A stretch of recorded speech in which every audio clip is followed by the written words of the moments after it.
In the small coastal village of Greyhaven, where the sea never hurried, lived a woman named Mara. She ran the old cliffside bookshop that smelled of salt, cedar, and forgotten rain. Most days she spent alone with the sound of gulls and the low, steady heartbeat of the tide far below. Mara liked quiet. She liked how the fog came in each evening like a soft blanket, muffling the world until only the important things remained. One October twilight, just as the sky turned the color of bruised lilacs, a man stepped through the door. He carried the scent of pine and long travel. His coat was damp from mist. His eyes were the exact shade of the sea right before a storm decides to be gentle. He didn't speak right away. He simply set a small burlap pouch on the counter and waited. Mara opened it carefully. Inside lay a single shell, smooth, pale ivory swirled with rose. It looked ordinary until she lifted it closer. "Listen," the stranger said. His voice was low, almost a whisper. She pressed the shell to her ear. At first, only the familiar hush of waves. Then, something else.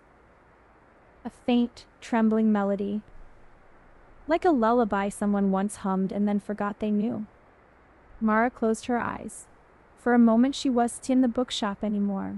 She saw moonlight on wet sand. Bare feet dancing. A woman's laughter blending with the wind. A man's hand catching hers mid-twirl. Their shadows stretching long and silver across the shore. When the music faded, Mara opened her eyes to find the stranger watching her, not with expectation, but with something quieter. Something like hope that had waited many years.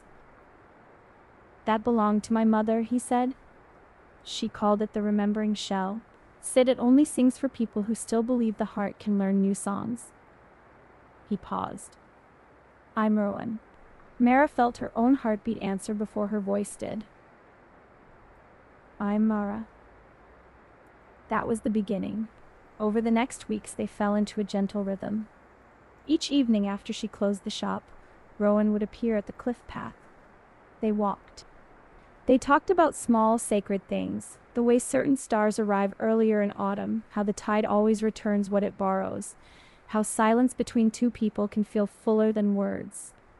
One night, the fog was so thick they could barely see the path beneath their feet. They stopped near the old stone bench that overlooked the sea. Rowan turned to her. "Mara, I came here looking for something I thought I'd lost. A song, a memory. But I think I found the person the shell was waiting for." He reached into his pocket and brought out the shell again. This time he held it between them, one half against his ear, one half against hers. "Listen with me," he said. They stood very still. The fog wrapped them like a secret, and then, clearer than ever, the melody rose.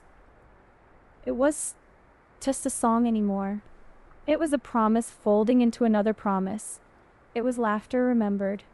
It was two hearts finally brave enough to beat in the same quiet rhythm. Mara felt tears slip down her cheeks, but they were soft tears, the kind that arrive when something long broken begins to mend.